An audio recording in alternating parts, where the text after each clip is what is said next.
예수 그리스도의 십자가 사랑은, 예수 그리스도의 십자가 희생은 오직 우리를 위해, 그 우리는 누구냐면 구원받은 인간들을 위함입니다. 그렇기 때문에 여러분, 하나님이 여러분들을 사랑하신다라고 할 때 아까 말씀드렸듯이 자기 자신을 죽였고 하나밖에 없는 아들 예수를 죽였단 말이에요. 그래서 자기에 대한 사랑을 확증한 거예요. 그래서 그 사랑이 참 큰 거예요. 우리가 아직 죄인 되었을 때, 이게 무슨 말입니까? 죄인 되었다라는 것은 여러분들이 하나님의 사랑에 반응하지 못할 때 그 어떤 것도 하나님의 사랑에 여러분들이 하나를 더할 수 없을 때 그때부터 우리를 사랑하셨다라는 거예요. 그러니까 하나님의 사랑에는 우리의 어떠함이 들어갈 수 없는 거예요. 하나님 여러분 사랑하셨다라고 했을 때 그냥 사랑하는 것이 아니라 자기 자신을 내어주실 만큼 사랑하셨기 때문에 그 사랑은 오직 인간에게만 향해 있다라는 걸 분명하게 기억하셨으면 좋겠습니다. 사랑하면 그 대상을 위해서 죽을 수 있습니다. 아버지 되신 하나님이 그 아들을 죽임으로 인해서 많은 인류를 살렸다라는 거예요. 무슨 말이냐? 하나님이 우리를 사랑하시는 그 사랑을 아들을 죽임으로 인해서 보여주셨다라는 것입니다. 죽으심으로 확정하신 하나님의 사랑을 여러분들이 분명히 기억해야 될 필요가 있습니다. 왜냐하면 우리가 알고 있는, 흔히 우리가 하고 있는 인간의 사랑과는 그 하나님의 사랑이 비교가 되지 않기 때문입니다. 인간의 사랑에는 자신에게 주어질 어떤 유익을 구하는 이기적인 요소가 있습니다. 그러나 하나님의 사랑은 아무런 대가도 바라지 않는 온전한 사랑입니다. 인간의 사랑은요, 우리의 유익을 구하는 이기적인 요소가 있습니다. 아니라고 이야기해도 인간의 사랑은 무한하고 분명히 숨겨져 있는 이기적인 요소가 있습니다. 그러나 하나님의 사랑은 아무런 대가도 바라지 않는 온전한 사랑입니다.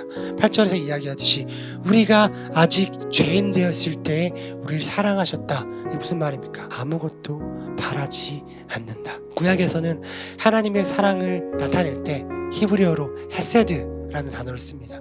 그 헤세드라는 단어가 신약으로 와서 헬라어로 아가페로 옮겨지죠. 우리가 알고 있는 아가페, 조건 없는 사랑, 헤세드, 사랑, 은혜라고 이야기하죠. 왜 은혜입니까? 조건이 없었기 때문에. 하나님의 사랑은 우리의 어떠함과 상관없이 우리를 무조건적으로 사랑하십니다. 그래서 인간의 사랑이 감히 비교가 되어지지 않는 것이죠. 아무리 의가 좋은 부모 자식 간이라도 주변의 여건이나 환경과 상황에 따라서 그 사랑이 식어지는 것들을 볼 수 있습니다. 인간의 사랑이 영원할 수 없는 것은 그 사랑이 조건적인 사랑이라는 것을 분명하게 나타내고 있습니다. 반면에 하나님의 사랑이 영원하다라고 성경에서 계속 이야기하고 있는 것은 하나님의 사랑은 무조건적이기 때문이라는 것입니다.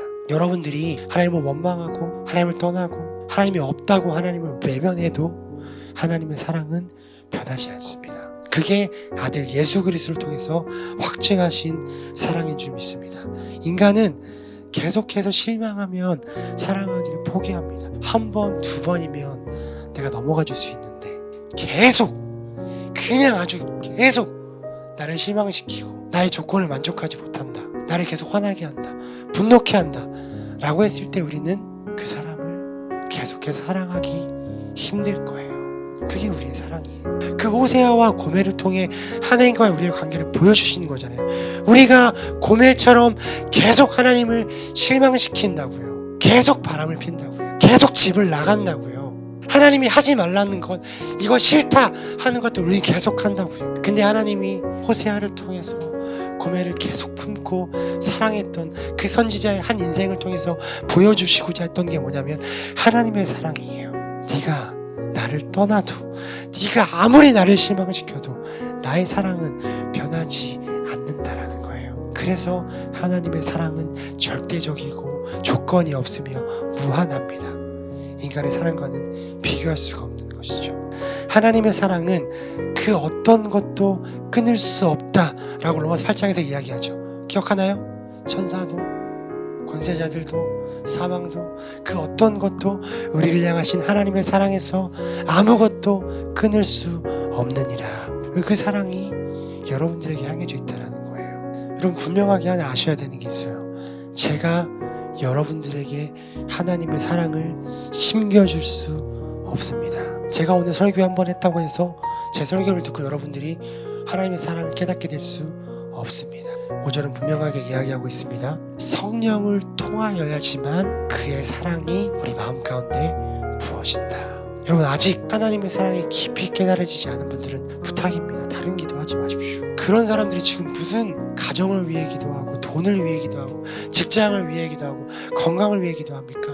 하나님, 성령께서 내 마음 가운데 오셔서 하나님의 사랑이 깨닫게 하여 주십시오 라고 기도해야 될 줄 믿습니다. 왜냐하면 하나님의 사랑이 깨달아지는 것은 머리로 되어지는 것도 아니요, 지식으로 되어지는 것도 아니요, 어떤 대단한 말 잘하는 설교자를 통해서 되어지는 것도 아니요, 오직 성령으로만 가능하기 때문입니다.